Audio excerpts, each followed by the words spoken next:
औज़ुबिल्लाहिमिनश्शैतानिर्रजीम बिस्मिल्लाहिर्रहमानिर्रहीम अस्सलाम वालेकुम रहमतुल्लाहि वबरकातुहू।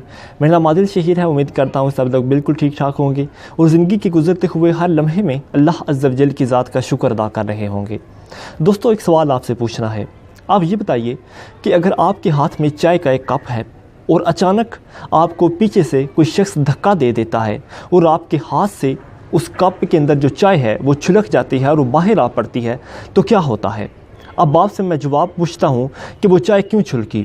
अब आप कहेंगे क्योंकि उस शख्स ने मुझे धक्का दिया। क्या ये जवाब सही है? मेरी नज़र में ये जवाब सही नहीं है।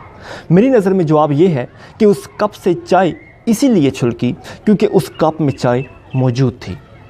इस जवाब का मकसद क्या है? दोस्तों, बिल्कुल इसी तरह जब हमें भी ज़िंदगी में ठोकरें लगती हैं, मुख्तलिफ़ इंसानों के धक्के पड़ते हैं, या किसी से धोखा, किसी से कोई हकारत या नफ़रत या कोई ऐसी चीज़ हमें मिलती है कि जो हमारे वजूद को एक मरतबा झटका देती है, तो हम क्या करते हैं?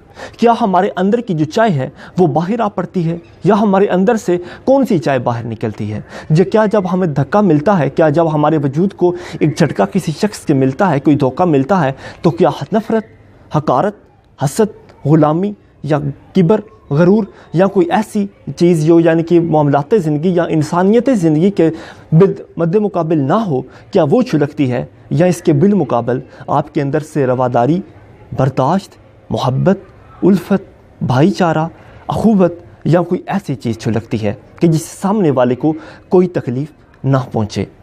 बात तो यहीं ख़त्म हो गई।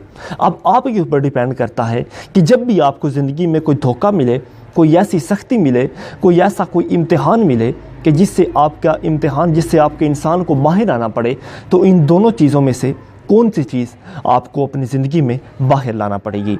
इख्तियार आपके हाथ में है, ज़िंदगी की डोर आपके हाथ में है।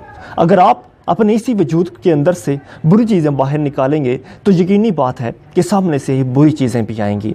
क्योंकि दोस्तों, याद रखिए कि ये दुनिया एक 1000 मिरर की तरह है। ये दुनिया एक ऐसे मिरर की तरह है कि जिसके कमरे में आप जब दाखिल होते हैं और अगर आप गुस्से में किसी दूसरे को देखते हैं तो 1000 शीशे यानी कि सारे शीशे आपकी तरफ गुस्से की जानब देख रहे होते हैं। और अगर यही दुनिया, इसी दुनिया के अंदर, इसी कमरे के अंदर, इसी मिरर के यानी कि मिरर वाले कमरे के अंदर जब आप एंटर होते हैं और आपके चेहरे के ऊपर मुस्कुराहट होती है, तो यही 100 या हज़ारों मुस्कुराहटें आपको मद्दे मुकाबल दूसरे लोगों से भी मिलती हैं।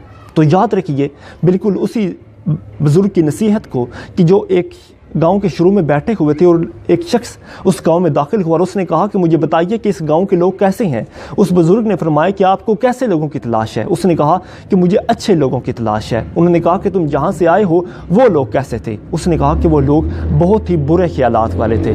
तो उस बुज़ुर्ग ने बहुत खूबसूरत जवाब दिया। उन्होंने फरमाया कि यहाँ वाले भी सारे लोग बुरे ख्यालात वाले ही लोग हैं, तुम यहाँ से चले जाओ और किसी और गाँव की तलाश में पड़ जाओ। और बिल्कुल इसी तरह जब थोड़े लम्हे के बाद एक और शख्स वहाँ से गुजरा और उसने पूछा कि ये लोग कैसे हैं, इस गांव के लोग कैसे हैं, तब बुजुर्ग ने फरमाया कि तुम्हें कैसे लोगों की तलाश है? उसने फरमाया कि मुझे अच्छे लोगों की तलाश है। उन्होंने कहा कि तुम जहाँ से आए वो लोग कैसे थे? उस शख्स ने जवाब दिया कि वो लोग भी बहुत अच्छे, तहम्मुल बरदार और बहुत ही रवादार इंसान थे। उसने कहा कि तुम बिल्कुल ठीक जगह पहुँचे, यही लोग भी जहाँ तुम जा रहे हो, ये गाँव वाले भी बहुत अच्छे, बर्दाश्त वाले, तहम्मुल मिजाज और एक अच्छे मिजाज और एक अच्छे अहलाक वाले इंसान है। तो मद्दे मुकाबल यही पड़ता है कि जैसे आपके अंदर वाइब्स होंगी, जैसी शुआएँ आप निकालेंगे, वैसी ही शुआएँ इस दुनिया में आपको भी मिलेंगी। अगर आप अच्छे ख्यालात के हामिल इंसानों में बैठते हैं या अच्छे हामिल की यानी कि अच्छे लोगों के हालात में रहते हैं, तो यकीनी बात है कि सामने वाला भी आपसे अच्छे रवादारी में ही पेश आएगा। लेकिन आप अगर अपना लहजा बुरा रखते हैं तो ये भी यकीनी बात है कि आपको सामने से भी वही लहजा और वही कड़वाहट नसीब होगी। बहुत शुक्रिया।